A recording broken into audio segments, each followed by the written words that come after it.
পৰীক্ষাৰ পূৰ্বে ৰাতি দেৰিলৈকে পঢ়াৰ অভ্যাস আছে নেকি? তেন্তে সাৱধান হওক। ইয়াৰ পাৰ্শ্বক্ৰিয়াৰ বিষয়ে জানো আহক। পৰীক্ষাৰ সময় অহাৰ লগে লগে ছাত্ৰ-ছাত্ৰীসকলে গভীৰ নিশালৈকে পঢ়া-শুনা কৰিবলৈ আৰম্ভ কৰে, যাতে তেওঁলোকে ভাল নম্বৰ লাভ কৰিব পাৰে। কিন্তু ৰাতি দেৰিলৈকে সাৰে থকা আৰু কেফেইনযুক্ত পানীয়ৰ ওপৰত নিৰ্ভৰশীল এই অভ্যাস শাৰীৰিক তথা মানসিক স্বাস্থ্যৰ বাবে কোনো ক্ষেত্ৰত ক্ষতিকাৰক হ'ব পাৰে। শিক্ষাৰ্থীয়ে কিয় গভীৰ নিশা অধ্যয়নৰ বিকল্প বাছি লয়? বোৰ্ড পৰীক্ষাৰ সময়ত ছাত্ৰ-ছাত্ৰীসকলে অধ্যয়নত মনোনিৱেশ কৰিবলৈ আৰু সময়ৰ সৰ্বোত্তম ব্যৱহাৰ কৰিবলৈ গভীৰ নিশা অধ্যয়নৰ বিকল্প বাছি লয়। সাৰে থাকিবলৈ তেওঁলোকে চাহ কফিৰ আশ্ৰয় লয়, য'ত থকা কেফেইনে তেওঁলোকক সজাগ কৰি ৰাখে। কিন্তু এই অভ্যাসে হ্ৰস্বম্যাদী সুবিধাৰ সৈতে দীৰ্ঘম্যাদী সমস্যাৰ সৃষ্টি কৰিব পাৰে। গভীৰ নিশা অধ্যয়নৰ শাৰীৰিক প্ৰভাৱ।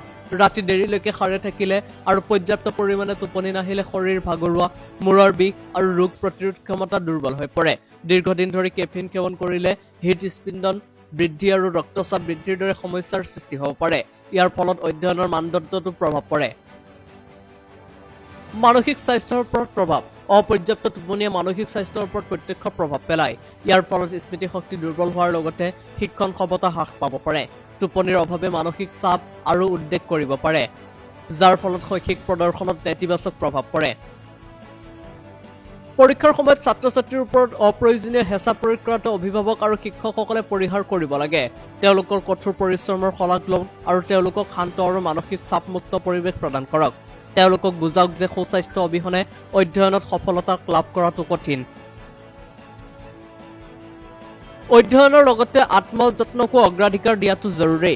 ছাত্ৰ-ছাত্ৰীসকলক সময়মতে শুবলৈ পৰামৰ্শ দিয়ক আৰু দিনটোত পঢ়া-শুনাৰ সময়সূচী বনাওক। কেফেইনযুক্ত পানীয়ৰ পৰিৱৰ্তে স্বাস্থ্যকৰ জলপান আৰু হাইড্ৰেশ্যনৰ ওপৰত গুৰুত্ব দিয়ক।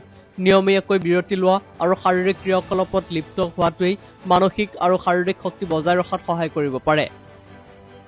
গভীৰ নিশা পঢ়াৰ সলনি সংগঠিত ৰুটিন গ্ৰহণ কৰক।